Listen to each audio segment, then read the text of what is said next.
Week 1. Everyone can connect with place. The activity completed in Week 1 showed us that country is always teaching us.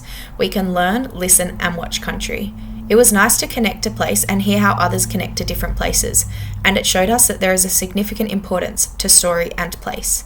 It was also informative to view videos from schools that have significant focus on Aboriginal student voice. Week 2. Aboriginal education is everyone's business. This week's content was quite shocking, but highly informative and crucial to develop my understanding of Aboriginal education through time. Personally, I did not know about a large amount of the history, and it has reinforced to me the significant importance of Aboriginal education and supporting Aboriginal students. It also emphasises the need for Aboriginal perspectives in all education and serves as a reminder to set high expectations for all students and staff in regards to Aboriginal education. Week 3. Refer to Aboriginal Education Policy. This week's content emphasised the importance of referring to the Aboriginal Education Policy and the Partnership Agreement to inform decision-making and pedagogical strategies. It was helpful to do the scenario cards to practice responses if confrontation occurs and how to respond in varying situations. This is very practical and will assist all involved to understand the importance of learning about other ways of learning and life. Week 4. Engage in consultation with communities. This week, I learnt about how important consultation is and how it can provide major positive outcomes when implemented effectively and appropriately. It gave me lots of ideas and resources to assist in supporting me to consult with community during my teaching. I now know that my first point of contact for this component of Aboriginal education is an Aboriginal Education Officer, and this person will be able to assist in supporting me while I consult as much as possible to enhance the learning and development of all Aboriginal students.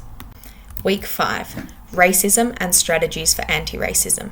This week discussed different forms of racism and how they have negatively impacted upon Aboriginal people, particularly in education. The key strategies that I will aim to implement include promoting a sense of cultural identity for my Aboriginal students through effective consultation with community and ensuring students' cultural perspectives are respected. I personally will ensure I stay up to date and educated with relevant data and policies to ensure I can support my students to the full capacity. Week 6. Intergenerational trauma has significant impacts. Of this week's content, the empathy activity had most impact on me. It involved drawing a place we enjoy spending time at, and gradually it was torn apart, taken away, and then at the end, poor attempts were made to give land back and put it back together. This was a great way to demonstrate the impacts of intergenerational trauma, as we had worked hard on our drawing and it was so quickly destroyed and taken from us. I will definitely look to use this activity in the classroom when I can, and allow reflection and discussions surrounding the topic to support all students. Week 7. Embed 8 Ways of Learning. This week discussed Aboriginal pedagogical strategies and how they can be embedded in schools. An activity of impact during this week was engaging with the 8 ways of learning outside by working in groups using the Yucca Porter document's explanation of each element and discussing in relation to our KLA.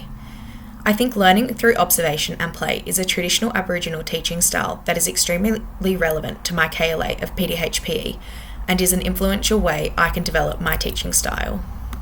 Week 8. Importance of language and culture.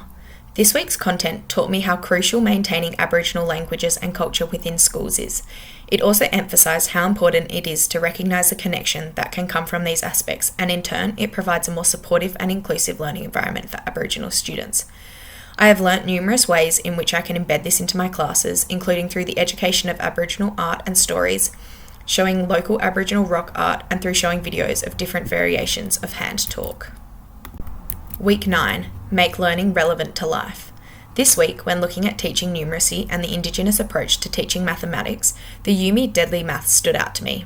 The concept of using local knowledge to inform teaching pedagogy is something that I can apply when teaching across all KLAs. I think it also emphasises the importance of problem solving and moving towards non-traditional means of teaching and learning, which Aboriginal people have been doing for centuries. Week 10. Ensure selection of appropriate resources. This week, we analysed resources against the Queensland Curriculum and Assessment Authority. I will definitely be more thoughtful in the future when I am selecting resources for all lessons to ensure they are appropriate and communicating correct information. This week also taught me that Yolnga Games are a highly cross-curricular resource.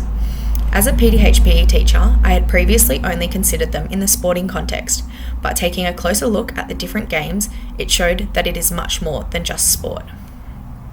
Week 11. Effective implementation of Aboriginal pedagogy.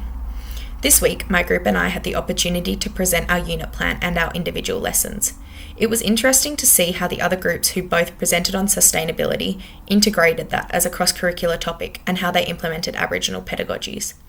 It was really beneficial to be able to apply what we have learnt about selecting resources, Aboriginal ways of learning, and consultation and connecting with community into this assignment, and have the opportunity to explain our thought processes in a presentation.